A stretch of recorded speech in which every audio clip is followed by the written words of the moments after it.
Mr. Speaker, the weather is getting cool and people are starting to turn on the heat. Millions of Canadians rely on oil and propane to heat their homes.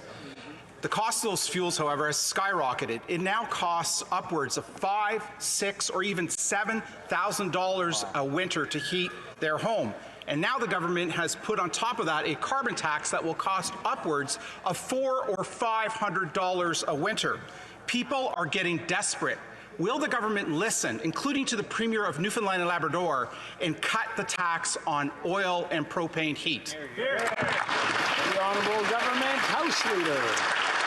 Speaker, as we watch yet another disaster unfold that is fueled by global climate change, as the world is called to act on climate change, playing games with misrepresenting climate action, when the member well knows that the money that is taken is given back to Canadians and that the action that is taken is essential so that we have less Fionas, that we have less disasters and less Canadians that are affected by global climate change.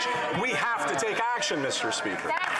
Member for Wellington, Halton Hills. Mr. Speaker, that government is completely out of touch. Emissions have risen each and every year that this government has been in power, except for the year of the pandemic when they shut everything down. A third of Atlantic Canadians heat with oil heat. Over 1 million Ontarians, 10% of Canadian households. When will this government do what other G7 governments have done and provide relief on fuel taxes and cut the tax on oil and propane heat that people are so desperate to use this winter? The Honourable Parliamentary Secretary to the Minister of Environment.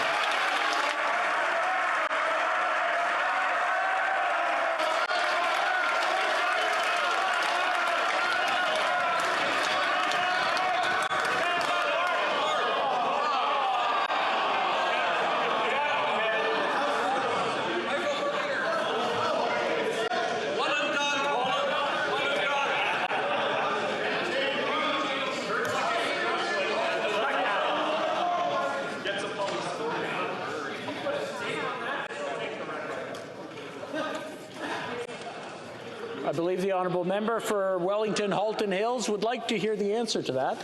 The Honourable Parliamentary Secretary to the Minister of the Environment. Well, Mr. Speaker, as our House Leader said, it's absolutely astounding on a week where climate change has ravaged much of Atlantic Canada. The opposition wants to take a valuable tool off the table that is helping to reduce emissions and put more money in people's pockets. And be sure that, Mr. Speaker, we will be there to help Atlantic Canadians rebuild.